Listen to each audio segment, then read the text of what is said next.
역대기하 14장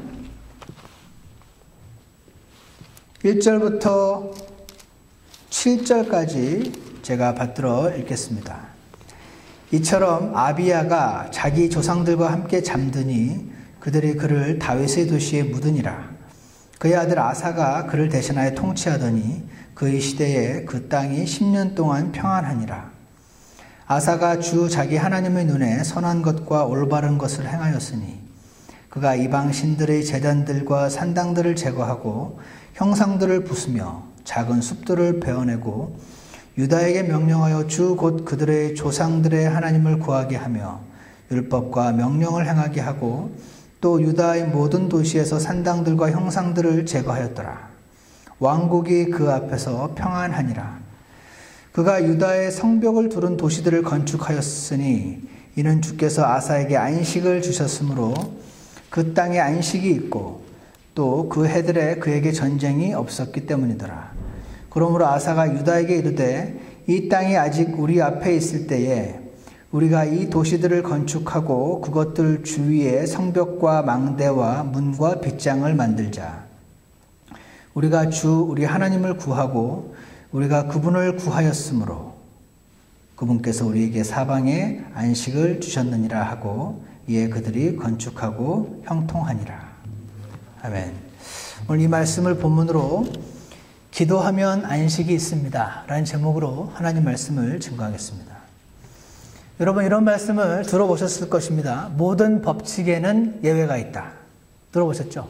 모든 법칙에는 예외가 있다는 법칙이 있습니다. 모든 법칙에는 예외가 있는데, 예를 들어서요, 담배를 피면 빨리 죽는다, 이런 것을 가리켜서 아마 법칙이라고 말할 수 있을 것입니다. 그런데 예외가 있습니다. 가끔씩 보면 어떤 분은 하루 나는 3갑씩 폈는데 90살까지 90살까지 살았다, 이런 분이 계시죠. 가끔씩. 그분이 바로 모든 법칙의 예외에 해당되시는 분이십니다. 이 예외는 법칙을 무너뜨리는 것이 아니고 오히려 모든 법칙에는 예외가 있다는 말을 증명해 줌으로써 오히려 법칙을 더 굳건히 세우는 것이다 라고 말할 수 있습니다. 우리는 어리석게도 법칙에 우리의 규칙을 세워야지 예외에 자꾸 세우시면 안 돼요. 예외의 케이스를 자꾸 말하면서 법칙을 뒤엎으려고 무의식 중에 하고자 하는 것이 우리 마음 안에 있지만 우리는 항상 법칙을 더 마음의 주의를 기울여야 된다고 생각을 합니다. 이러한 것처럼 영적인 원칙에도 비슷한 것이 적용이 됩니다. 그것은 영적인 원칙 하나를 제가 말씀을 드리면 이것입니다. 오늘 설교 제목입니다. 기도하면 안식이 있습니다. 이것이 영적인 법칙입니다. 기도하면 안식이 있습니다. 그러면 기도하지 않으면 안식이 없다는 말이 됩니다. 우리 마음 안에 만약에 안식이 없다면 우리가 참되게 기도하지 않고 있는 것이 아닌가 살펴볼 필요가 있습니다. 그런데 이 원칙에도 또한 예외가 있습니다. 그것은 내가 기도를 잘하고 있어서 주님과 가까운데도 불구하고 안식이 없이 평안이 깨어지는 일들이 발생하고 어려운 일이 발생할 수도 있습니다. 이것이 바로 예외인 것입니다. 그러나 아까와 마찬가지로 이 예외가 있음으로써 오히려 기도하면 안식이 있다는 원칙을 더 굳게 세워준다고 우리는 볼 수가 있습니다. 오늘 우리가 방금 전에 읽었던 이 본문에는요, 아사라고 하는 이름의 왕이 등장을 합니다. 이 아사라는 사람이 남왕국 유다와 북왕국 이스라엘로 이스라엘 나라가 이제 두 개로 갈라졌죠. 분단이 됐죠. 우리나라처럼 꼭. 그랬는데 이 유다의 왕이었는데 이 아사가 왕이 되었을 때 이미 그의 할아버지 왕이었던 르호보암과 그의 아버지 왕이었던 아비야, 이 두 사람 다 모두 우상을 숭배한 왕이었습니다. 그래서 기도하면 안식이 있고 기도하지 않으면은 안식이 없는 것처럼 기도와 우상 숭배는 함께 가기 때문에 우상 숭배를 했기 때문에 그 나라에 안식이 없었습니다. 그래서 아사가 왕이 된 그 당시에는 이미 아버지, 할아버지 때부터 숭배해온 우상 숭배로 인하여 나라 안에 평안과 안식이 없었던 그때 이 사람이 이제 왕이 된 것입니다. 아버지 르호보암이라는 분은, 할아버지 르호보암은 우리 14장 말고 12장 1절을 한번 보세요. 12장 1절을 보시면요. 르호보암이 왕국을 굳건히 세우고 자기 세력을 강화한 뒤에 뭐라고 되어 있습니까? 주의 율법을 버리니, 주의 율법을 버렸다라고 되어 있습니다. 그랬더니 온 이스라엘이 그와 함께 주의 율법을 버렸습니다. 하나님 말씀을 버렸어요. 그리고 나서 14절을 보시면은 르호보암이 자기 마음을 예비하여 주를 구하지 아니하였으므로, 그는 어려움이 임했을 때 주를 구하지 않았습니다. 그는 기도하지 않았습니다. 그리고 악을 행했다라고 되어 있습니다. 그는 말씀은 불순종하고 그로 인하여 어려움이 왔어도 주님을 여전히 구하지 않았던 사람이었습니다. 자, 이 르호보암의 다음 아들 아비야 왕이 있습니다. 이 아들은요, 아버지 르호보암보다는 좀 나았어요. 13장 10절을 보시면 이렇게 말합니다. 아비야가 말하는 것인데, 그러나 우리로 말하건대 주께서 우리의 하나님이시니, 그는 주님이 우리의 하나님이시라고 이렇게 밖으로 표현을 할 정도였습니다. 우리가 그분을 버리지 아니하였고, 아비야는 우리가 주님을 버리지 않았다라고 말했습니다.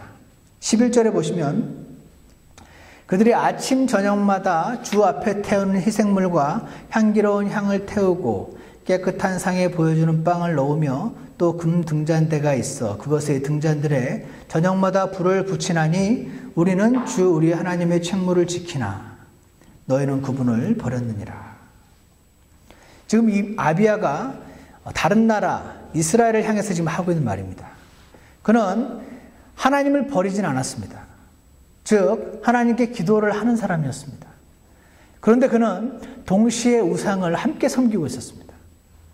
14장 3절을 보시기 바랍니다. 오늘 우리 본문 가운데 하는데, 이제 아비야의 아들 아사가 왕이 되었을 때 3절에 보시면 아사가 이방 신들의 제단들과 산당들을 제거했다.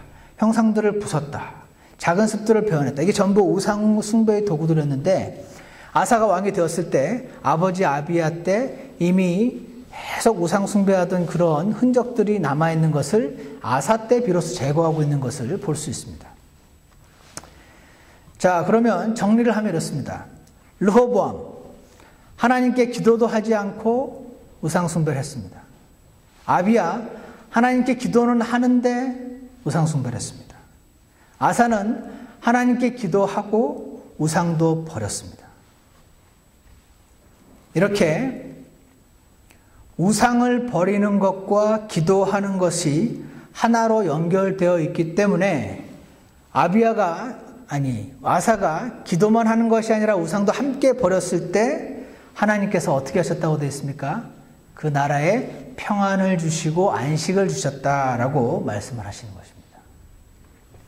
여러분, 그리스도인이면은 하나님께서 우상을 싫어하신다, 우상 숭배는 철저히 금지한다 하는 것 정도는 정말 상식 중에 상식일 것입니다.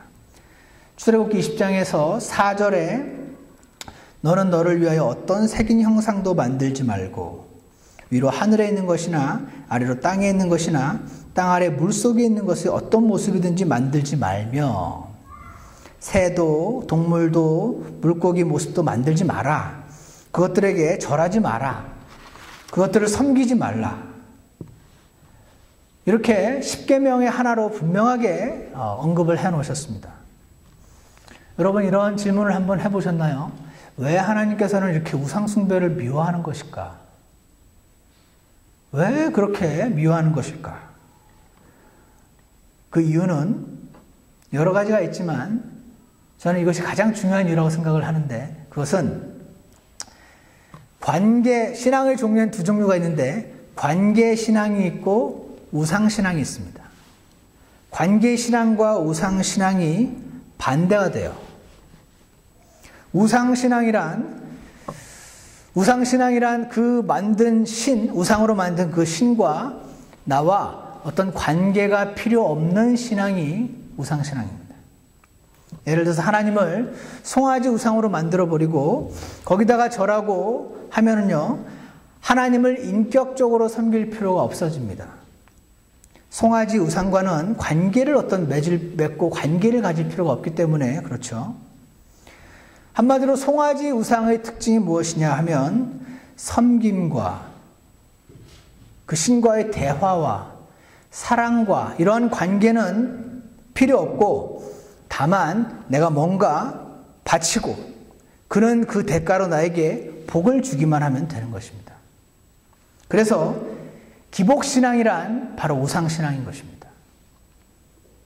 기복신앙은 하나님과의 교제나 하나님과의 대화나 관계에는 관심이 없어요. 관계신앙과 우상신앙이 반대예요.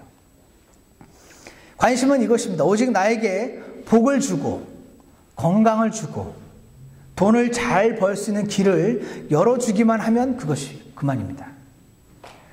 그 우상은 귀찮게 내 삶에 간섭하지도 않고 나보고 변화되란 말도 하지 않습니다. 오직 나에게 일방적으로 복만 주고 지켜주기만 하면 되는 것, 이것이 바로 우상신앙입니다. 그런데 관계신앙은 다릅니다. 아시죠? 관계신앙이란 그 신과 대화를 나눕니다. 마음을 표현하고 사랑을 나누고 관계를 쌓아가는 그러한 신앙인 것입니다. 그래서 그 하나님께서 나를 사랑하시고 내 삶에 개입하시고 간섭하세요. 잘못됐다. 난 너무 기쁘다 그거 하면. 개입하시고 나에게 변화를 요구하십니다.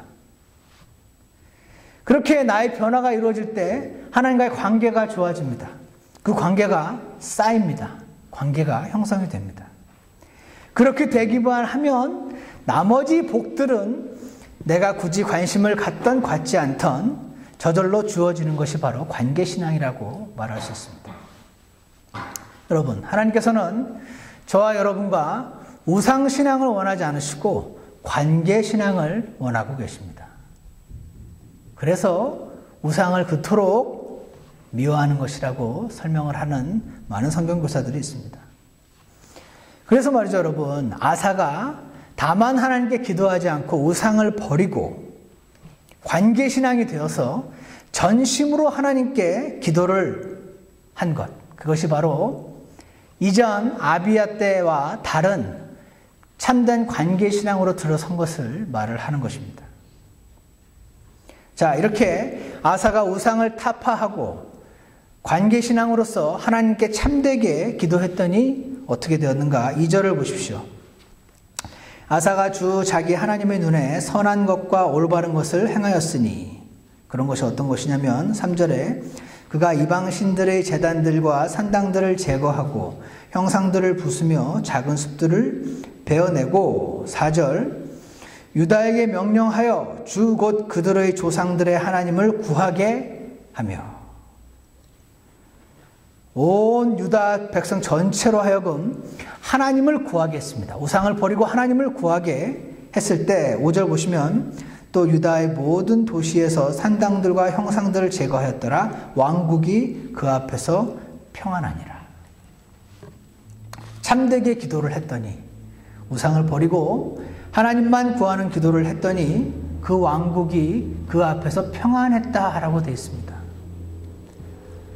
우리는 참된 평안은 참된 기도를 통해 오는 것이구나. 기도하면 안식이 있구나. 기도하지 않으면 안식이 사라지는구나 하는 것을